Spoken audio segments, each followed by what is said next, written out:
Herzlich willkommen. Mein Name ist Luca Giraud, ich bin Standortleiter hier in Silbern und ich freue mich enorm, dass du heute dabei bist. Hey, es ist der Wunsch von uns als ganzer Kirche, dass du durch diese Message heute ermutigt wirst und Gott besser kennenlernen kannst.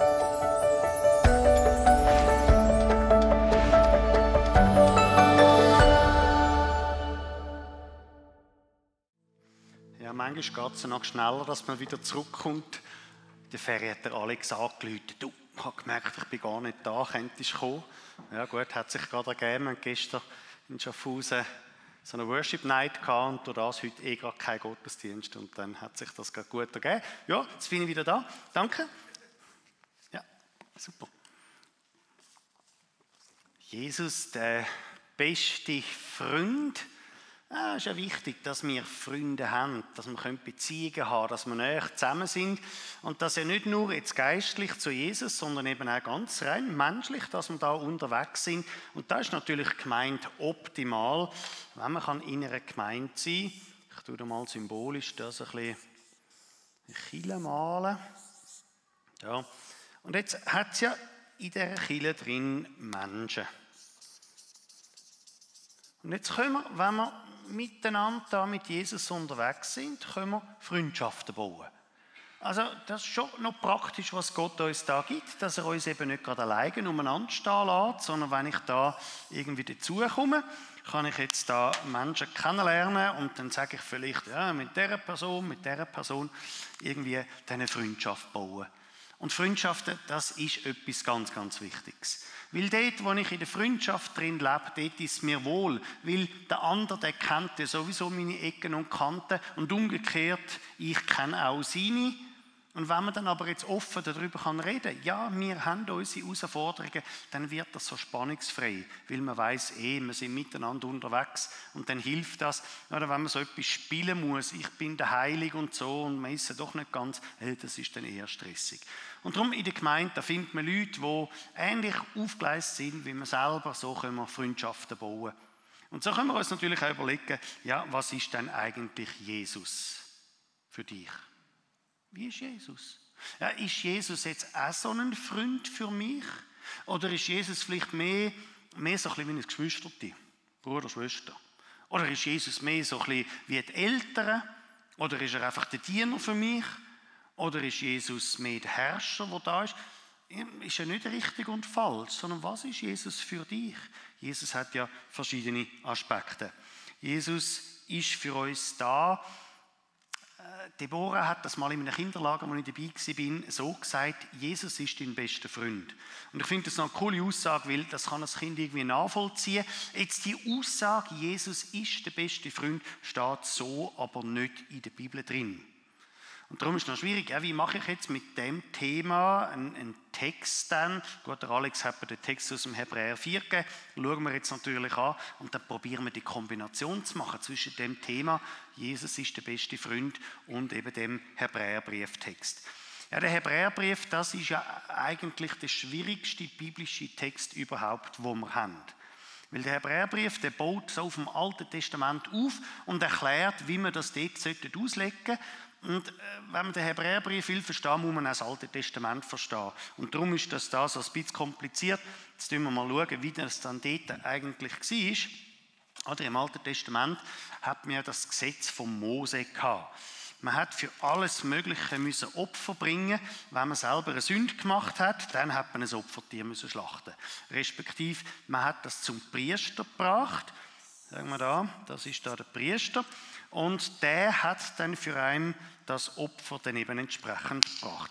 Also alles zusammen ist so geregelt gewesen, völlig eine schwierige Zeit. Also ich habe irgendetwas verbockt und jetzt muss ich nach Jerusalem gehen, zum Tempel.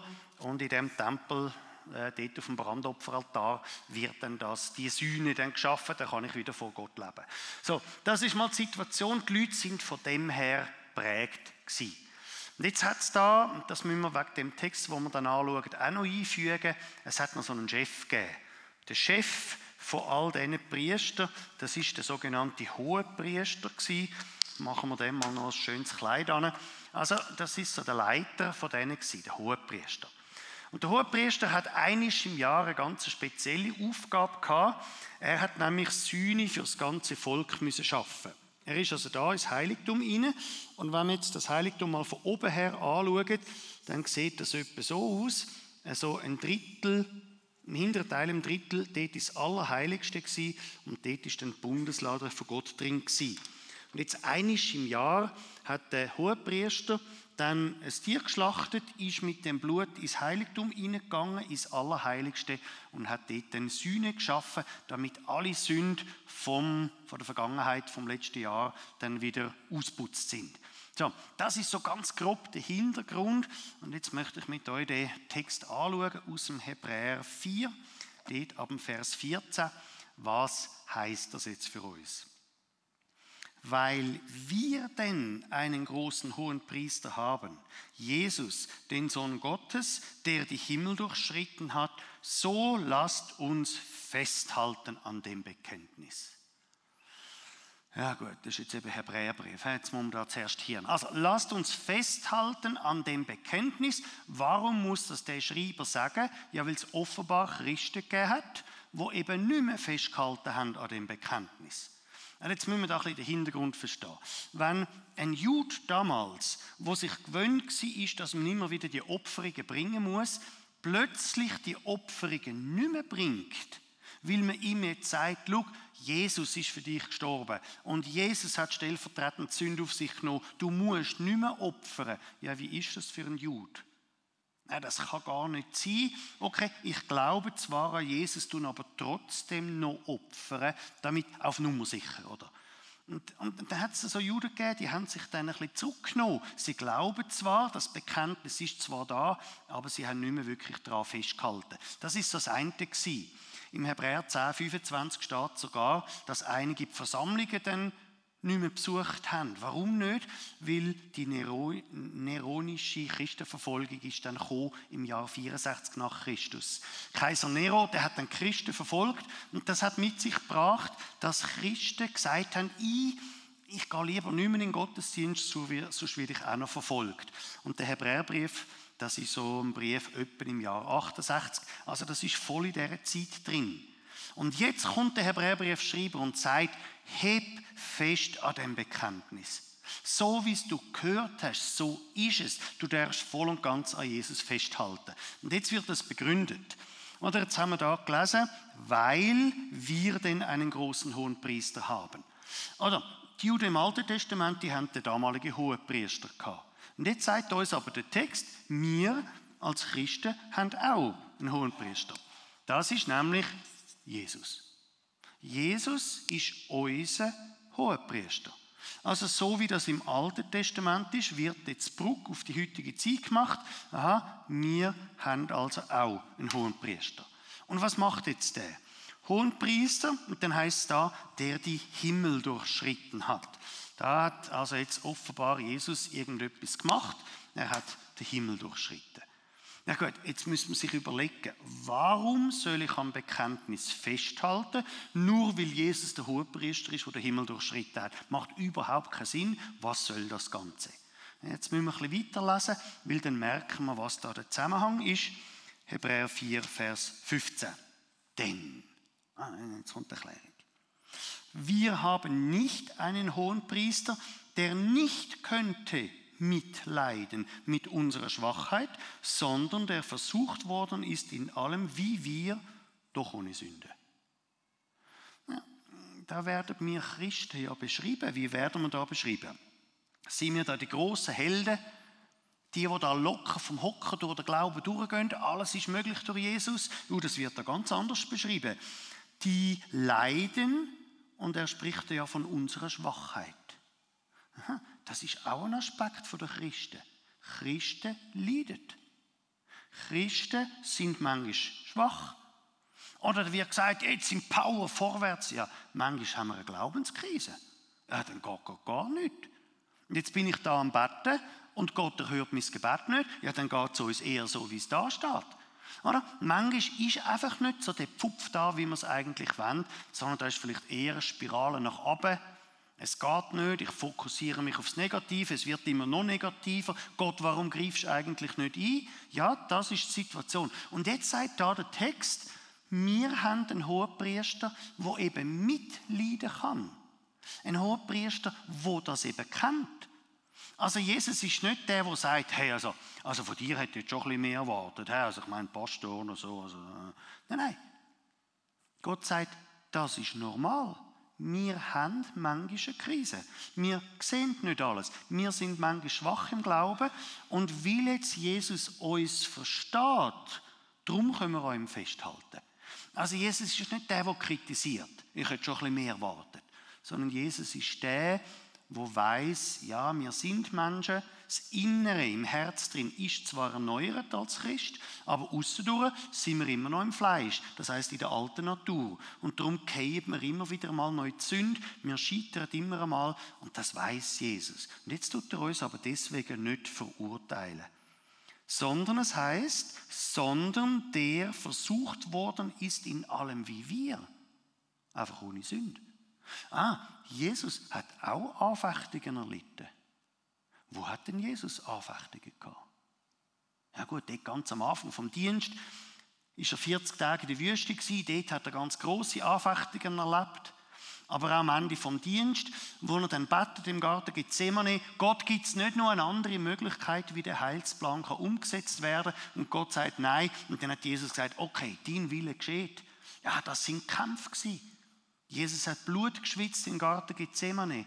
Ja, man stellt sich vor, er, der Sohn Gottes, der da mit den Schriftgelehrten geredet hat, schon als 12-Jähriger, der hat doch die Sache kapiert. Und jetzt merkt das Volk, versteht das nicht. Das sind doch alles Anfechtungen. Jesus weiß, wie es uns geht. Und darum sich nicht vor Jesus verstecken, sich nicht besser probieren zu geben vor Jesus. Nein, gerade darum ist er ja gekommen, dass wir mit ihm wieder ins Reine kommen können. Also, Jesus ist auch versucht worden. Der Unterschied zu mir und auch zum Hohepriester im Alten Testament ist, dass Jesus nicht gesündigt hat. Und dann Vers 16. Darum lasst uns freimütig hinzutreten zu dem Thron der Gnade, auf dass wir Barmherzigkeit empfangen und Gnade finden und so Hilfe erfahren zur rechten Zeit. Wow, was ist das für ein Vers? Also jetzt geht man da wieder ins Alte Testament. Was hat der Priester gemacht? Er ist ins Heiligtum gegangen. Ja gut, jetzt kann man sagen, nur die Priester dürfen ins Heiligtum, also wir, wenn wir heute hier leben, dürfen nicht.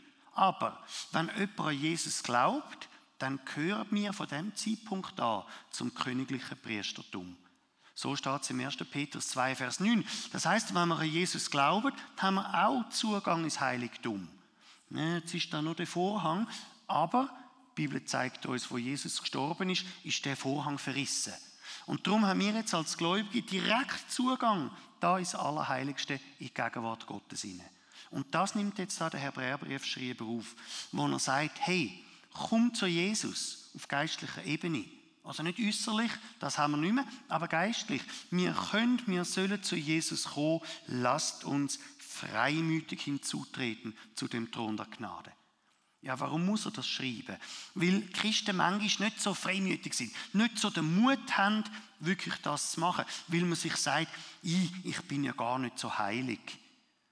Und dann lebt man manchmal ein Christsein, das dann eher so tönt wie, ich muss mich zuerst heilig machen, dann nimmt mich Gott an. Nein, der Text ist umgekehrt. Gerade weil wir nicht heilig sind, kommen wir zu Christus, dass wir Vergebung und Reinigung haben. Also du musst nicht zuerst etwas leisten, damit dich Gott annimmt.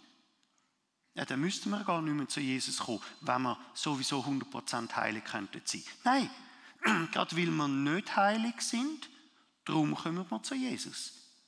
Und darum der Ausspruch, hey, gang mutig zu Jesus. Gang da an. Denk nicht, ich bin zu wenig. Nein, du bist nicht zu wenig. Sondern gerade darum, Jesus kennt dich ja, er weiß sowieso, wie es dir geht. Gang so, wie du bist, zu Jesus. Und dann heisst es, auf dass wir Barmherzigkeit empfangen und Gnade finden. Was geschieht dann, wenn ich zu Jesus gehe? Nicht eine Verurteilung, sondern Barmherzigkeit. Da ist Gnade. Oder wie es dann da heisst, damit wir Hilfe erfahren zur rechten Zeit.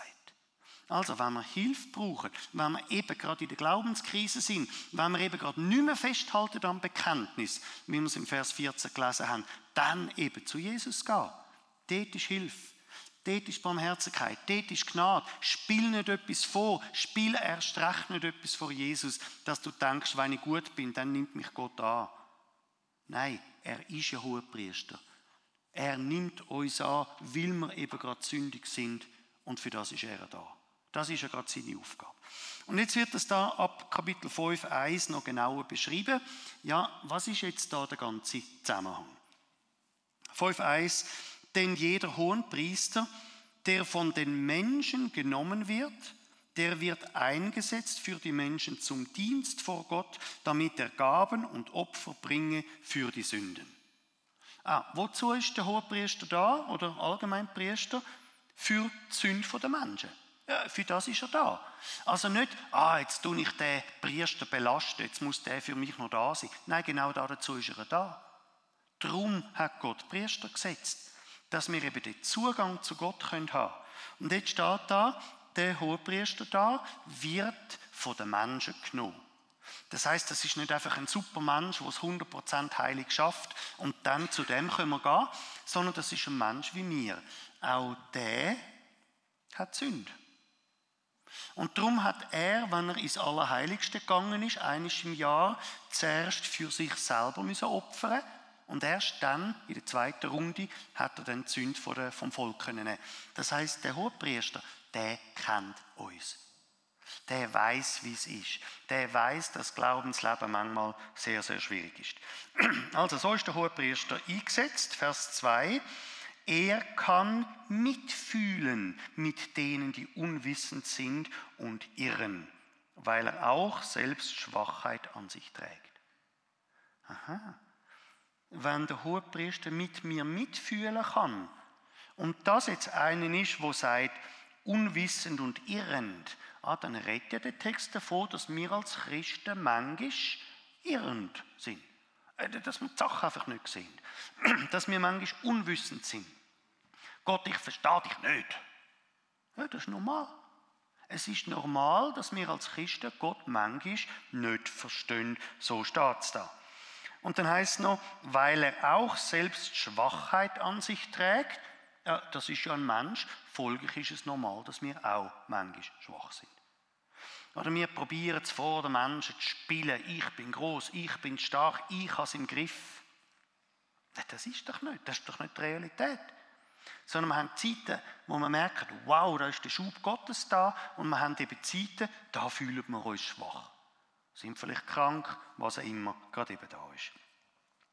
Vers 3. Darum muss er, wie für das Volk, so auch für sich selbst opfern für die Sünden. Also, das ist eben nicht ein Superheld und dann geht der da einfach da rein und das geht. Nein, der hat selber auch Sünde.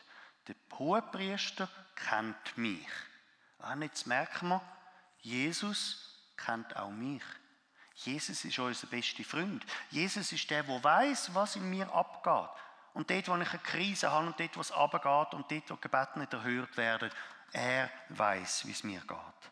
Vers 4. Und niemand nimmt sich selbst die Würde, sondern er wird von Gott berufen, wie auch Aaron. Aha, wieder Altes Testament. Also das ist nicht einfach einer, der sagt, hey, ich bin besser, wählet mich.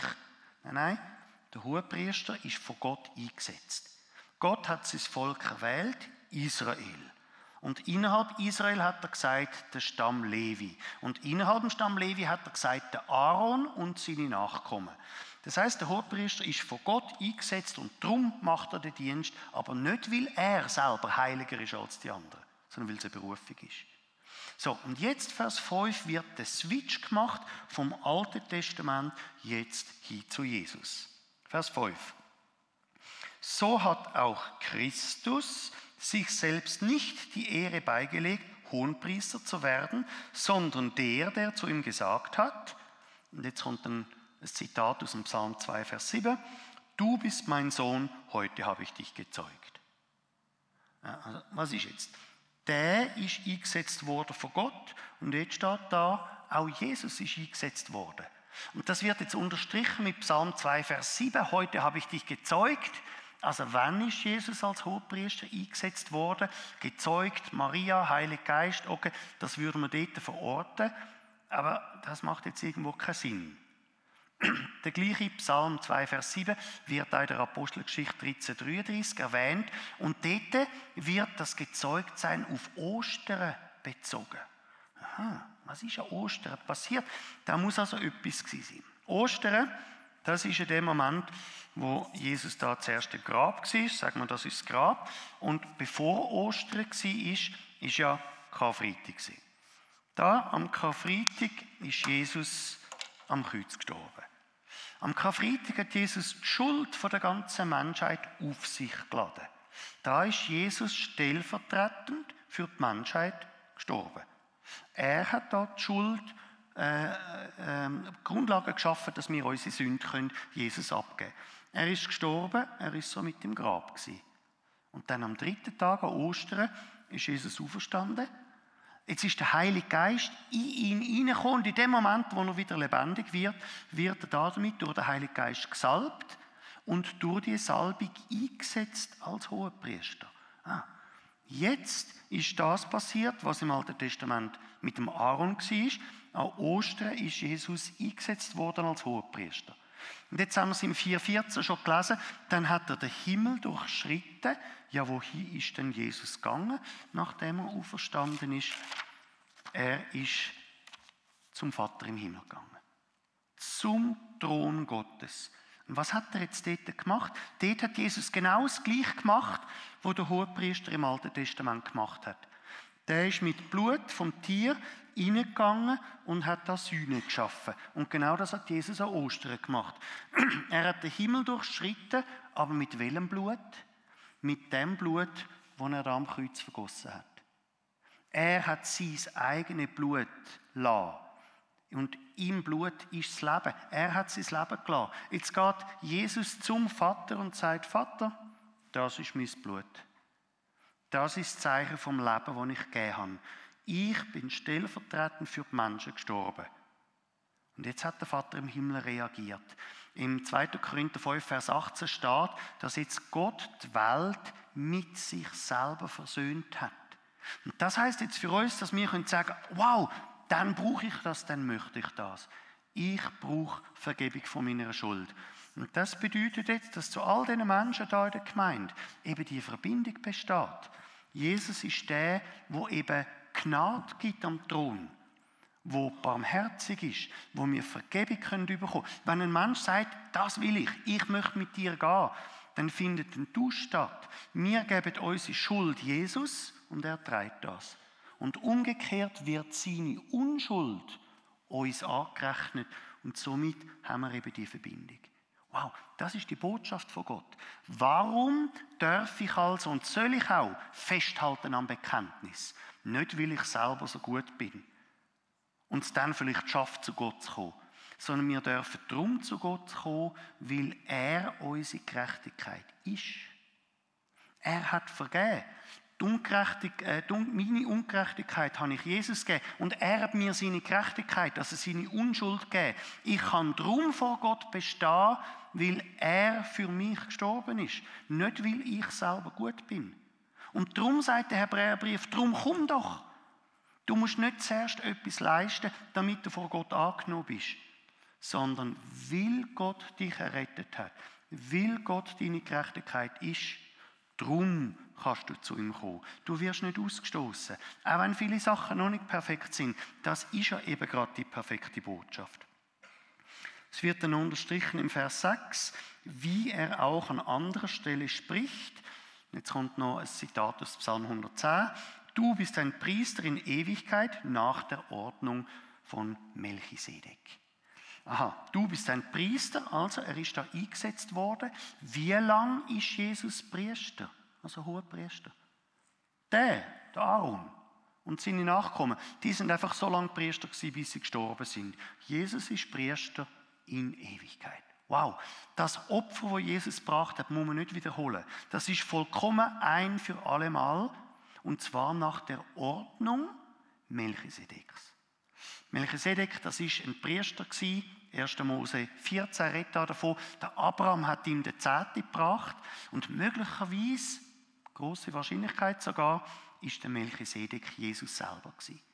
Also nicht nach der Ordnung von Mose, nein, das funktioniert nicht, das ist nur äußerlich, sondern nach der Ordnung von Melchisedek, das ist die göttliche Ordnung. So schafft Jesus Sühne für uns.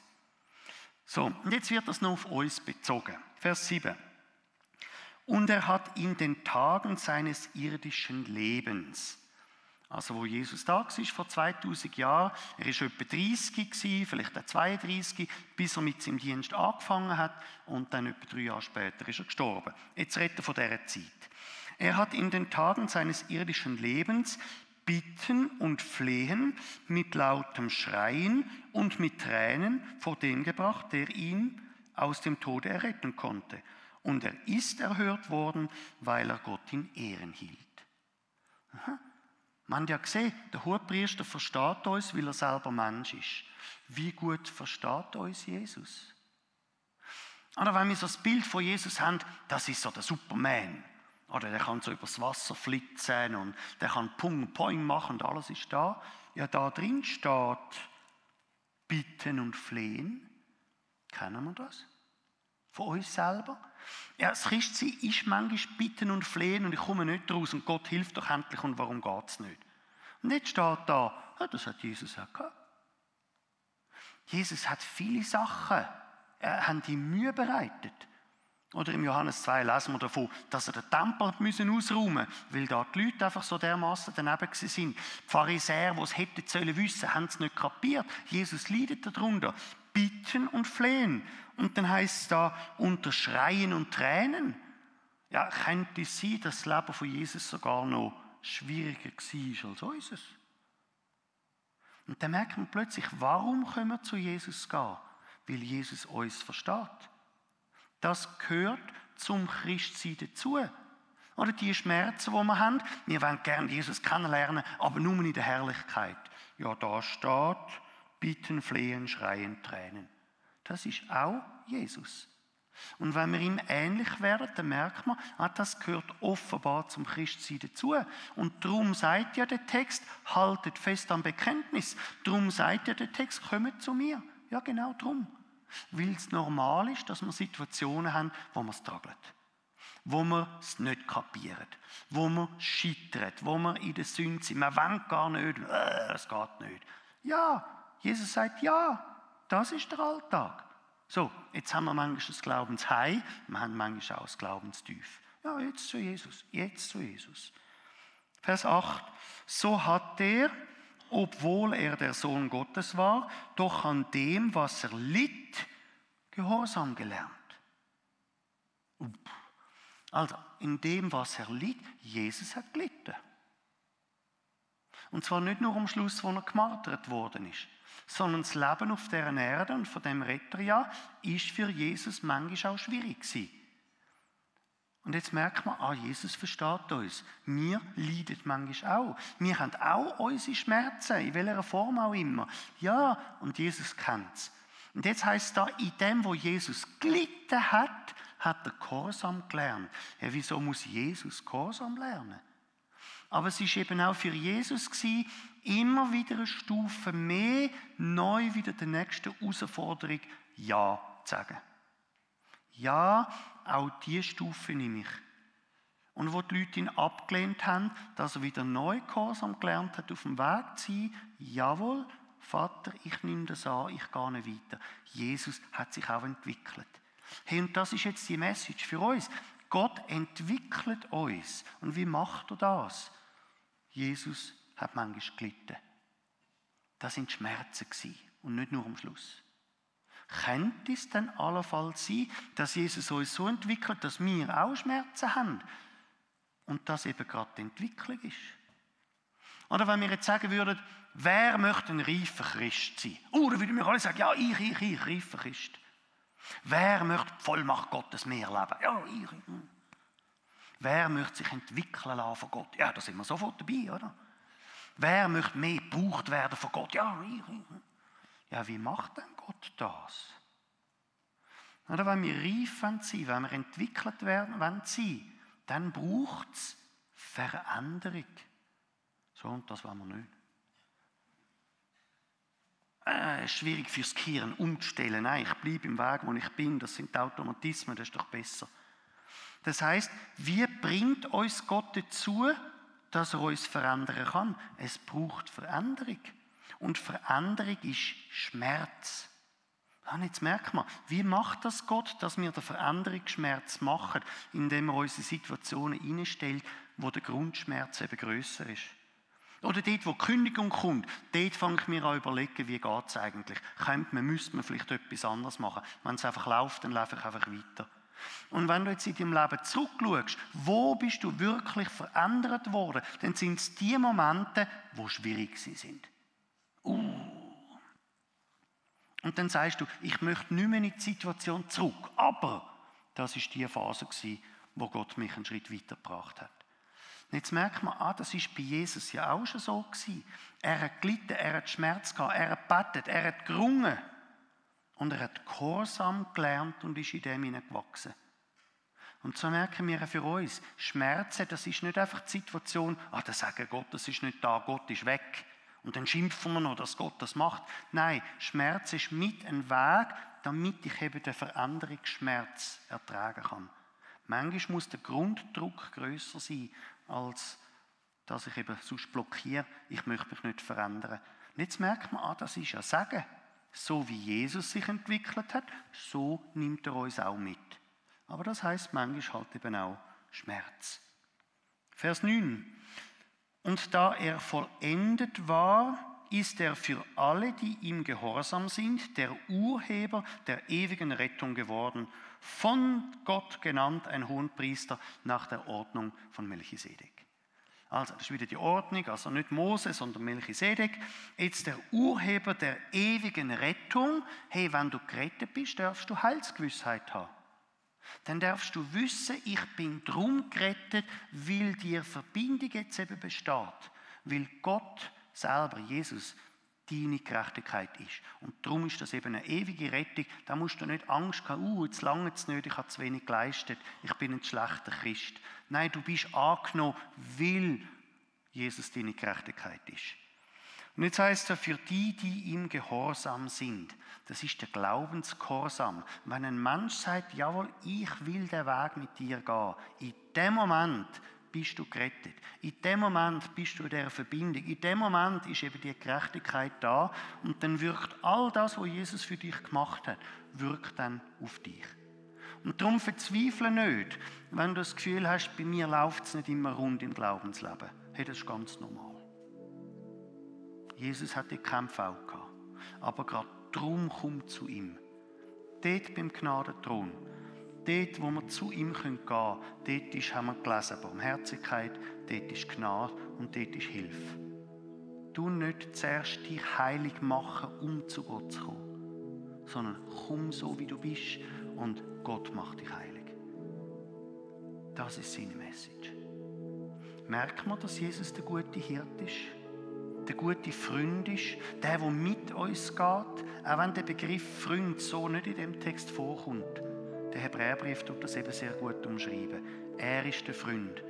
Oder um sie den Wort mit Hebräer 2, Vers 11 auszudrücken, wo Jesus sagt, ihr seid meine Brüder und Schwestern.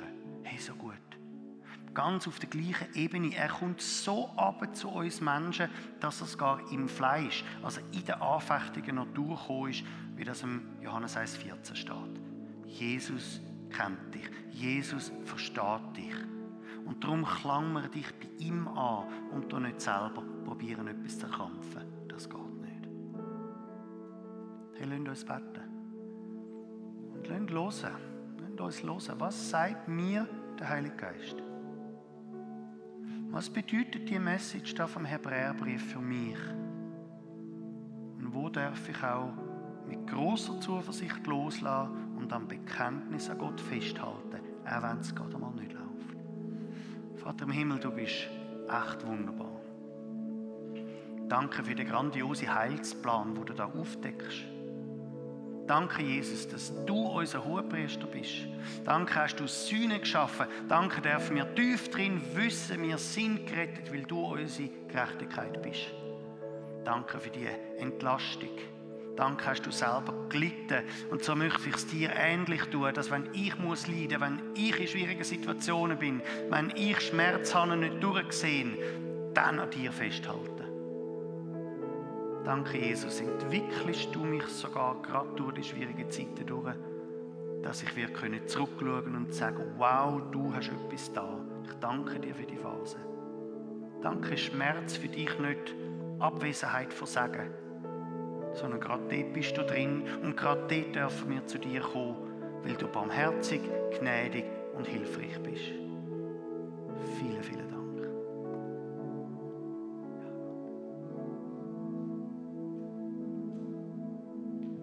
Geniesse es. Du darfst bei Gott sein. Was für ein Vorrecht, wenn wir das entdecken. Nahe bei Gott dürfen sein. Er verurteilt nicht, aber er entwickelt dich. Hey, danke, dass du heute dabei bist. Wir hoffen, dass du durch die Message Gott näher kommen konntest. Falls du Fragen oder Anmerkungen hast, würden wir uns mega freuen, wenn du via unsere Homepage mit uns Kontakt aufnimmst. Falls die Messages für dich ein Segen sind, würden wir uns über deine Unterstützung freuen. Auch mit deiner Spende kannst du es möglich machen, dass wir das tun, was wir tun. Und mit dem könnt Gottes Liebe und Gottes Hoffnung in unsere Gesellschaft heraustragen. Du kannst das ganz einfach machen mit einem SMS an die Nummer 488 mit dem Keyword Silbern und einem Betrag. Natürlich gibt es auch noch andere Möglichkeiten, die findest du bei uns auf der Homepage unter www.silbern.church/spenden. Hey, wir wünschen dir Gottes Power und Segen.